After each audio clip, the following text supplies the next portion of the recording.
So episode 7, Clarkson season 2. So they have to kill. Pepper will have to be eaten. Pepper is the white cow.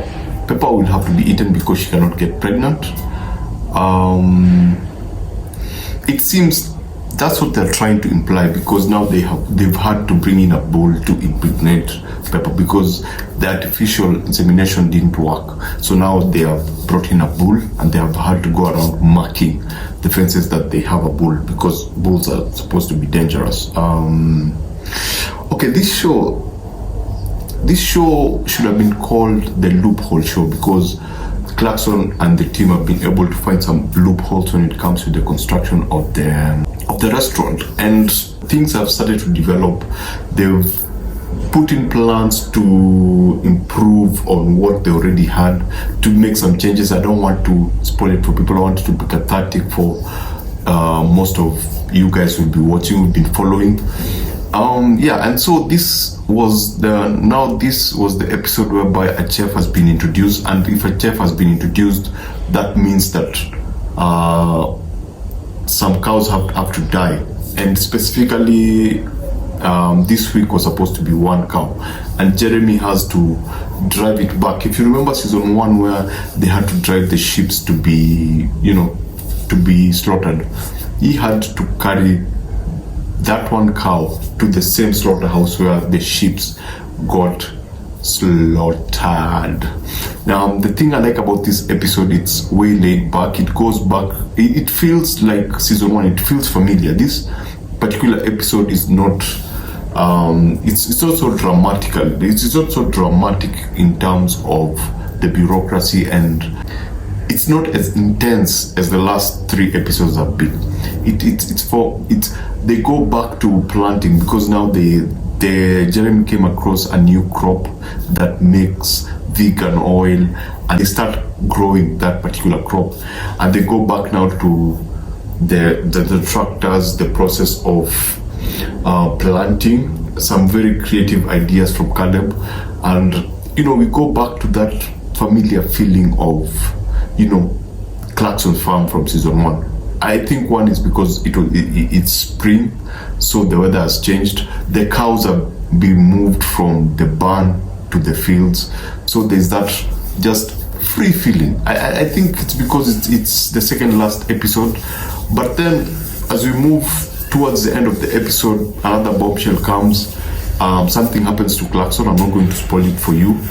As they construct something happens to Clarkson, and then now, apart from discovering that, the council decides that Clarkson cannot go forward with something else. And I keep wondering, why are they so hard on this guy? Because apparently it's easy for any other farmer to create what Clarkson is trying to create, but specifically Clarkson cannot create what he is trying to create. And there's no clear reason for that. And so I'm there and I'm wondering, okay, so is it because he's a media personality, or do they think that this is just a show? Because if it's a show, I think he's doing a great job in introducing us to the way of farming. People like myself, I live in Africa. I don't live in Britain. I don't know how they do. I don't know how they farm. I don't know how they're structured. And I get to learn a lot of the structure from this particular show.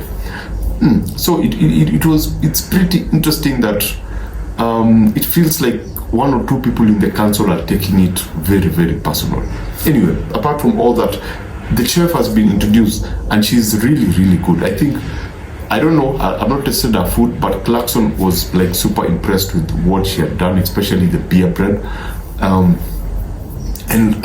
She looks to have he has set up the kitchen, and so she looks to have set up everything that was supposed to be set in terms of the menu, because the dishes that she introduced to Clarkson's were, they were diverse.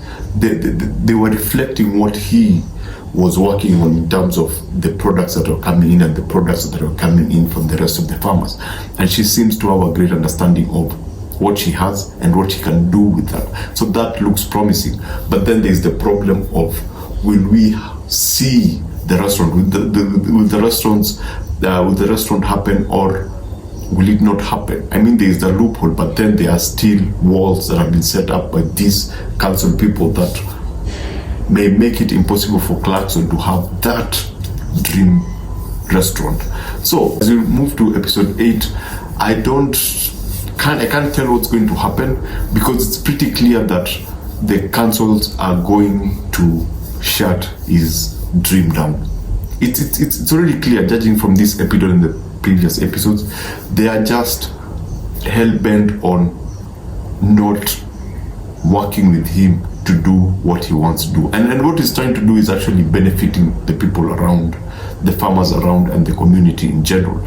Because if it wasn't for him, some of the things that affect the farmers, something as small as budgets, there's no way we are going to know about it through the normal media that we have. This show has enabled us to understand more about small things that affect, small and big things that affect farmers in Britain, and particularly in their village. And I think he has put their village on the map, and he has given us an idea of just how complex farming can be. So I don't understand why these people in the council feel the need to shoot him down every time. But anyway, we'll get to see what happens in episode 8. I'll be here to review it. So see you as we review. Thanks for watching, and see you as we go into episode 8.